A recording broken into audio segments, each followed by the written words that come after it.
मंच पर उपस्थित अखिल भारतीय विद्यार्थी परिषद के माननीय पदाधिकारी गण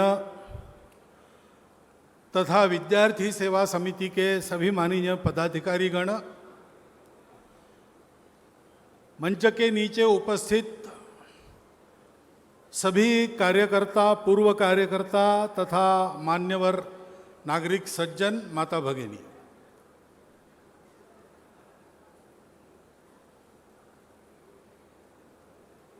आपका बहुत हार्दिक अभिनंदन है।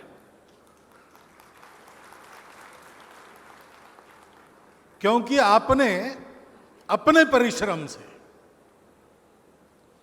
लंबे समय तक सब प्रकार की परिस्थितियों का सामना करते हुए एक सिद्धि को प्राप्त किया है। आज हमारे अपने परिश्रम से हमने अपना एक भव्य कार्यालय खड़ा किया। यहां आने के पहले कार्यालय में गया था। मुझे लगता है सब दृष्टि से अच्छा बना है।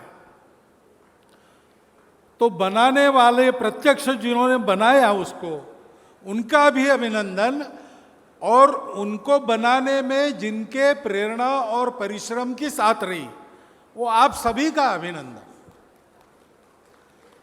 क्योंकि ये प्रवास आसान नहीं है। हमने कार्य प्रारंभ किया वो तो अभाव में ही प्रारंभ किया। अपने पास क्या था? अपने पास कुछ नहीं था। केवल कार्यकर्ता का स्वत्व था, कार्यकर्ता की निष्ठा थी और एक दुर्दम्य आत्मविश्वास था कि परिस्थिति कैसी भी दिखे, एक न एक दिन, क्योंकि हमारा विचार सत्य विचार है, न्याय का विचार है, हम इसको सफलता तक ले जाएंगे। और इस विचार से हम लगे। थोड़ा बढ़े तो विरोध शुरू हुआ। अभावों में, अनुकूलता के अभाव में, प्रतिकूलता के बवंडर में काम करने के लिए परिश्रम तो करना पड़ा, पसीना तो बहाना ही पड़ा, खून भी बहाना पड़ा। सत्य और न्याय को लेकर हम चल रहे थे। परंतु ऐसे लोग होते हैं जिनको लगता है हम ही सही है, बाकी सब गलत है। और जब उनके तर्क हार जाते हैं, अनुभव उनके विपरीत जाता है, तो उनके हाथ में दूसरा कोई उपाय नहीं रहता। वो अपनी सारी शक्तियों का प्रयोग करके सत्य और न्याय को दबाना चाहते हैं। लेकिन सत्य दलभार से नहीं मरता। कार्यकर्ताओं ने सामना किया, बलिदान दिया, और ऐसी सारी तपस्या का परिणाम है क्या जो कार्यालय खड़ा हुआ। निधि बहन ने ठीक कहा कि ये जो स्फूर्ति भवन उसका नाम है, वो एकदम सटीक नाम है। क्योंकि अपने कार्य का यहां जो गौरवपूर्ण इतिहास है, वो सारा उस भवन को देखते समय अपने मन में फिर से जागृत होता है। विद्यार्थी परिषद में तेलंगाना प्रांत का काम बहुत आगे रहा है पहले से। विद्यार्थी परिषद का कार्य कैसे होना चाहिए, इसके बारे में जो विद्यार्थी परिषद की कल्पना थी, उस कल्पना का एक प्रतिमान यहां तेलंगाना में मिलता था, आज भी मिलता है। एक तरह से तेलंगाना का कार्यकर्ता कार्य विद्यार्थी परिषद में ट्रेंड सेटर की भूमिका भी बनाता है। मैं भी विद्यार्थी परिषद के कार्यकर्ताओं के साथ बातचीत करने में आता जाता रहा हूं। इसलिए इस सारे संघर्ष के कालखंड में वगैरह मैंने दूर से क्यों न हो, लेकिन आपको देखा है। ऐसा एक तरफ उत्कृष्ट कार्य खड़ा करना, सारे विरोध को झेलकर, और दूसरे तरफ उसकी ये जो उपेक्षा की अवस्था है, बाद में विरोध की अवस्था है, उसको सुखरूप उससे पार करके अनुकूलता की अवस्था में लाकर खड़ा करना, ये कार्य आपने संपन्न किया है, इसका प्रतीक ये कार्यालय है। और इसलिए आज आप में आनंद है, आज आप लोगों में उत्साह है, ये बहुत अच्छी बात है। उस आनंद की, उस उत्साह की जय हो।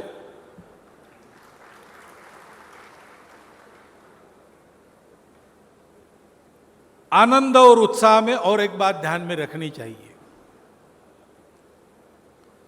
हम संघ की प्रार्थना में कहते हैं ये कंटकाकीर्ण मार्ग है।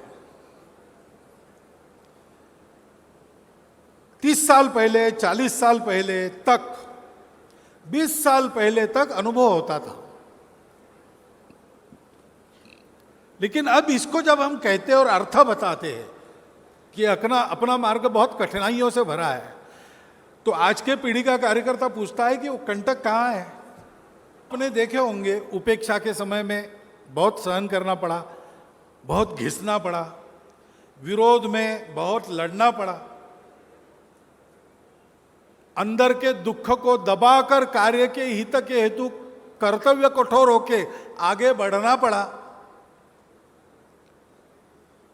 इतने सारे आघात होते हुए भी और उसका प्रतिकार करते हुए भी मन में कोई द्वेष शत्रुता न आए, इसके लिए मनोनिग्रह बनाना पड़ा।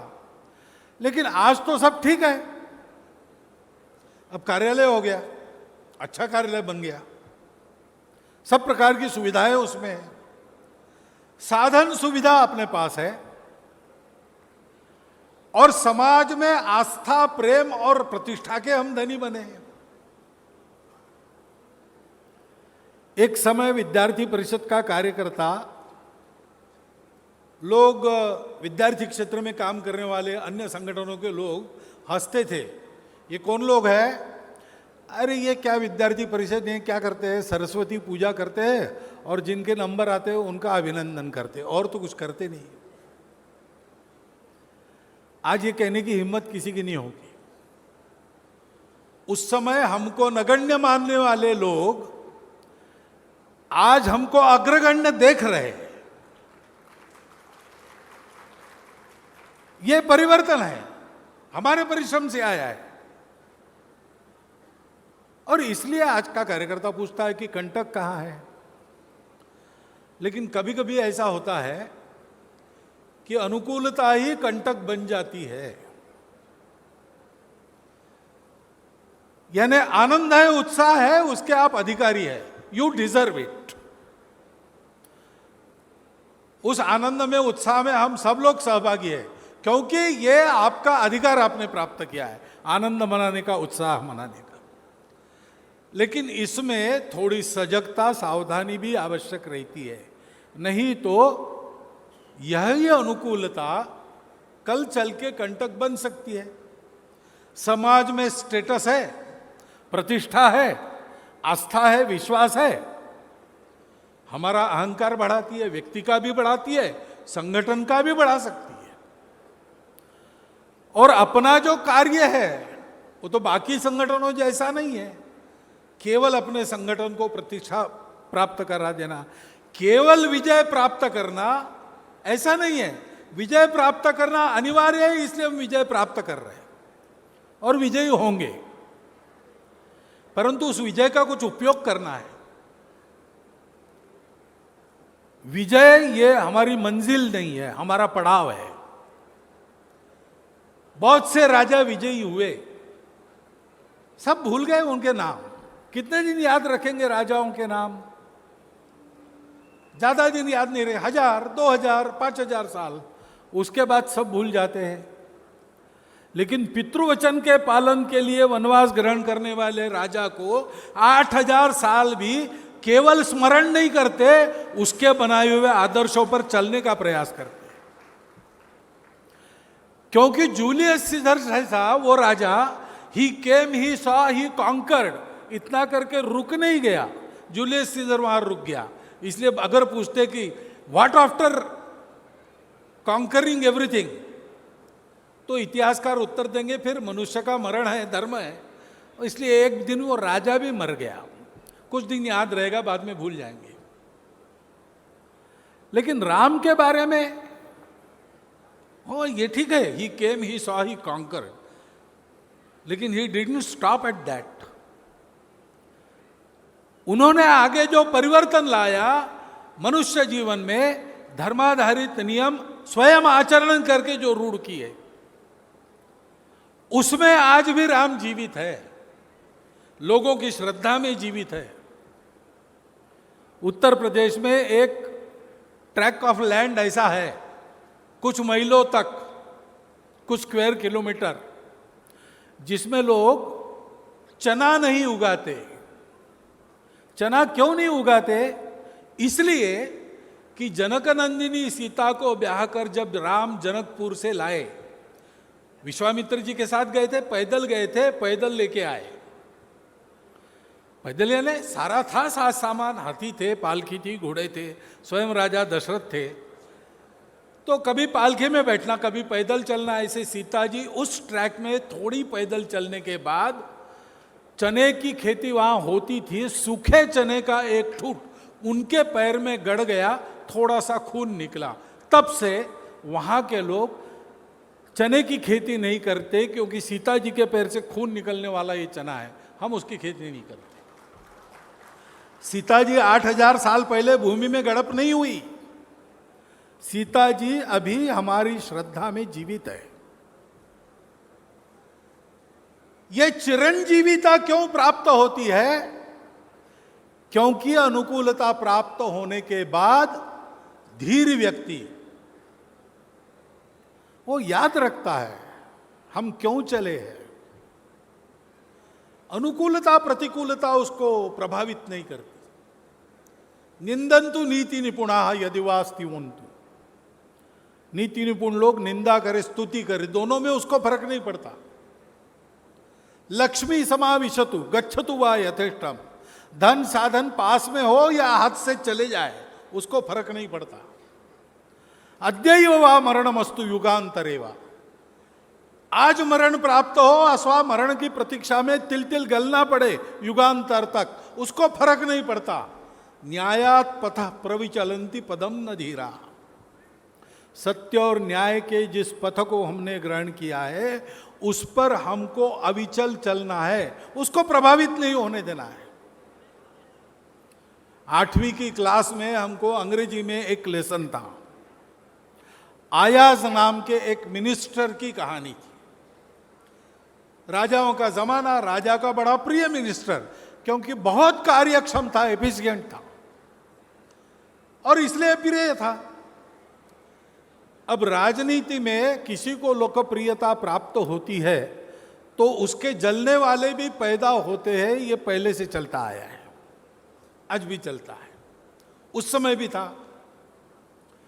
तो उसकी लोकप्रियता के कारण उस पर जलने वाले लोगों ने, दरबारियों ने उसका जरा देखा, कहाँ जाता है, क्या करता है, दिनचर्या क्या है, और राजा के पास आकर बताया कि ये जो आपका मिनिस्टर है बड़ा अच्छा लगता है, आप तो कार्यकुशल वगैरह वगैरह, ये एक दिन आपको डुबाने वाला है, क्योंकि ये कुछ गुप्त बात कर रहा है।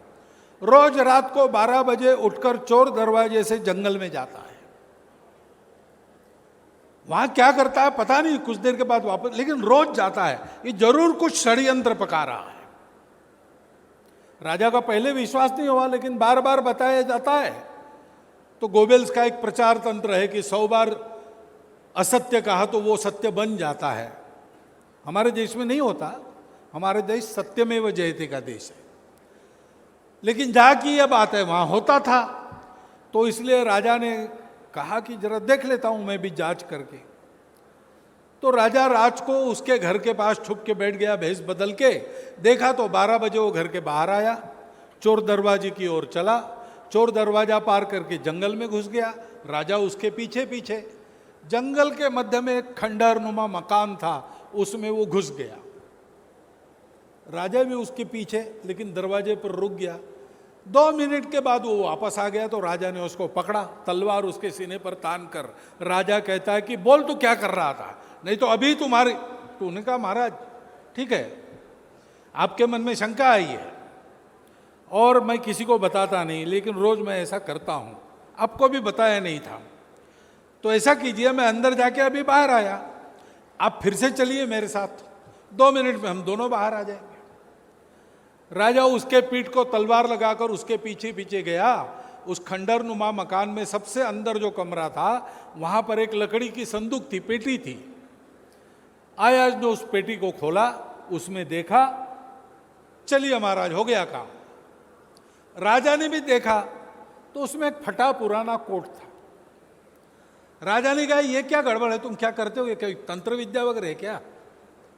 उसने कहा, नहीं महाराज, मैं इस शहर में जब आया था भिखारी बनकर आया था, मेरे पास कुछ नहीं था, केवल एक ऐसा कोट था जो पहन के यहां मैंने काम प्रारंभ किया, धीरे धीरे यहां तक पहुंचा। अब मेरे पास सब कुछ है, आपकी कृपा भी मेरे पास है, मुझे कुछ नहीं चाहिए, लेकिन ये वैभव मेरे बुद्धि को भटकाए नहीं, इसलिए रोज आके मैं अपने इस फटे कोट का दर्शन करता हूं। हम यहां तक आए कैसे आए? हमारे लिए अच्छा शब्द कहने वाला कोई नहीं था, हमको तो गालियां ही गालियां पड़ी। हमारे लिए कोई प्रोटेक्शन नहीं था, कोई स्पॉन्सर नहीं था, कोई मेंटर नहीं था, कोई प्रचार नहीं, कोई सरकार नहीं, हमारे विचार की मान्यता नहीं, कुछ भी नहीं, अनुभव नहीं। हम तो जंगल में खिलने वाले फूल थे। अच्छे अच्छे फूलों को गमले में लगाकर उसको रोज फर्टिलाइजर वगैरह देकर और अमीरों के गैलरियों में, बगीचों में उनको विकसित किया जाता है, सुंदर सुंदर दिखते हैं। जंगल के फूल की कौन चिंता करता है? उसको तो खुद बड़ा होना पड़ता है। हम किसके भरोसे बड़े हुए? ये हमारा स्वत्व है। क्रिया सिद्धि सत्वे भवति महताम नोपकरणी। बड़ी बड़ी क्रिया सिद्धि, महताम क्रिया सिद्धि उपकरणों के द्वारा नहीं, कार्यकर्ताओं के स्वत्व के द्वारा तैयार होती है। हमने अपने आत्मीयता से, अपनेपन से, हमने अपने ध्येय के विचार से, ध्येय दृष्टि से, हमने अपने अनुशासित व्यवहार से कार्यकर्ताओं के मन के उस गुण को सींचा, उनका सत्व सींचा, उनका सत्व खड़ा किया। सत्व के पीछे से सब आता है। नृसिंह अवतार हुआ, हिरण्यकश्यपु का वध किया, देवों ने तालियां बजाई, पुष्प वर्षा की, क्योंकि उनको आशा थी कि अब हिरण्यकश्यपु मर गया तो राज्य तो हमको ही मिलेगा। इंद्र देख रहा था, लेकिन उसको देखते देखते नृसिंह भगवान ने प्रहलाद को ही राजा बना दिया। तो इंद्र हाथ मलते रह गया। बृहस्पति के पास गया, गुरुवर क्या करे, दाव तो हमने अपने लिए लगा था, फायदा वही ले गया। तो बृहस्पति ने कहा, आप कुछ 1000 वर्ष मत करो, कुछ, वो अत्यंत सत्वशील है, उसको तुम अपदस्थ नहीं कर सकते। कुछ 1000 वर्षों के बाद जाकर उसका राज्य मांग लेना। वो दाता है, याचक को ना नहीं कहता। तो इंद्र ने कहा, राज्य कैसे मांगू, मैं भीख मांगू राज्य के लिए? तो बोले ऐसा नहीं, फिर दूसरा कुछ मांग लेना जिससे राज्य तुमको मिल जाए। तो कुछ 1000 वर्षों के बाद इंद्र याचक का वेश करके प्रहलाद के दरबार में गया और प्रहलाद को कहा कि महाराज, मैं याचक को कुछ मांगने आया हूं। प्रहलाद ने कहा, मैं तुमको पहचानता हूं, तुम इंद्र हो, भेष बदल के आए हो और मांगने क्या आए हो? मेरा राज्य ही मांगोगे, और क्या मांगोगे? लेकिन तुम डरो मत, मेरा भी व्रत है, तुम जो कुछ मांगोगा मैं दूंगा, मेरी प्रतिज्ञा है, तुम याचक बनकर आए हो। तो इंद्र ने हंसते हुए कहा कि नहीं नहीं, मैं आपका राज्य नहीं मांगूंगा, मुझे आपका स्वत्व दो। तो प्रहलाद ने जल मंगाया, अभिषेक जल छोड़ दिया हाथ से, कहा मेरा सत्व मैं इंद्र को देता हूं। तो उसका सत्व एक पुरुषाकृति में उसके शरीर से बाहर आके इंद्र के शरीर में प्रविष्ट हो गया। लेकिन तुरंत बाद और एक तेजस्वी पुरुष उसके शरीर के बाहर आया। तो प्रहलाद ने पूछा, भगवान आप कौन हो और आप मेरे शरीर को छोड़कर क्यों जा रहे हो?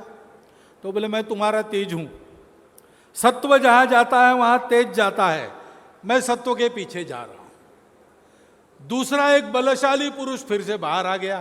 प्रहलाद ने पूछा, अब आप क्यों छोड़े जा रहे हो? तो उन्होंने कहा मैं तुम्हारा बल हूँ, शौर्य हूँ। जहाँ सत्व और तेज होता है वहीं बल और शौर्य होता है। मैं उनके पास जा रहा हूँ।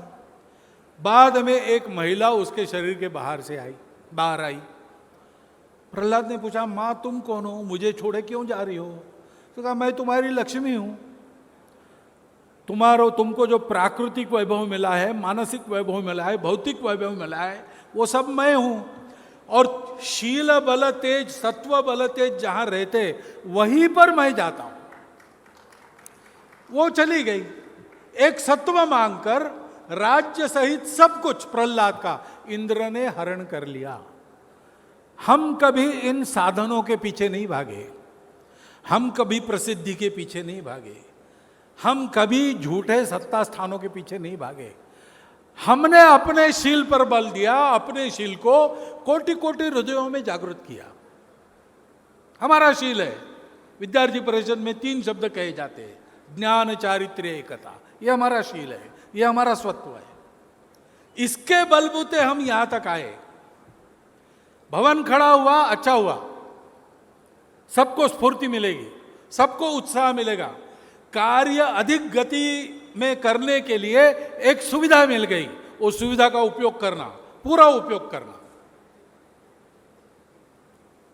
जैसे जैसे सामर्थ्य बढ़ता है वैसे वैसे वैभव भी आना चाहिए। हम वैभव के विरोधी थोड़ी है। यत्र योगेश्वर कृष्ण यत्र पार्थो धनुर्धरा तत्र श्री विजयो भूति ध्रुवा नीतिर्मतिर्मम। ये ध्रुवा नीति स्वत्व है, लेकिन उसके साथ श्री, विजय और भूति ये भी चाहिए। लेकिन इसके आनंद में, इसके उत्साह में पथका मार्ग का क्रमण करते समय ये ध्यान रखना कि इसके हम स्वामी हैं। इसका उपयोग करते हुए हमको अपने सत्व को अधिकाधिक उत्कट, अधिकाधिक प्रखर बनाना है। उसके लिए इस सारे वैभव का उपयोग करना है। बाकी तो आपको आशीष जी ने और निधि जी ने बता दिया है, जो आपको आज याद करना चाहिए। इस एक सावधानी के इशारे के साथ ऐसे कार्यक्रम में आपने मुझको बुलाया और अपने आनंद में सहभागी कर लिया।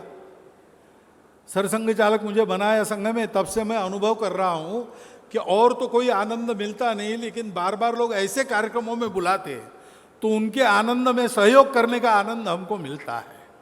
जैसे 5 अगस्त में मुझे अयोध्या में आनंद मिला। काम तो आप सब लोगों ने किया, आनंद में मुझे बुला लिया। वैसे यहाँ भी आपने इतना बड़ा काम किया, आज मुझे बुला लिया और मुझे सुन भी रहे हो आप शांतिपूर्वक। इसलिए आप सबका धन्यवाद करता हुआ और पुनः एक बार अभिनंदन करता हुआ मैं अपने 4 शब्द समाप्त करता हूं।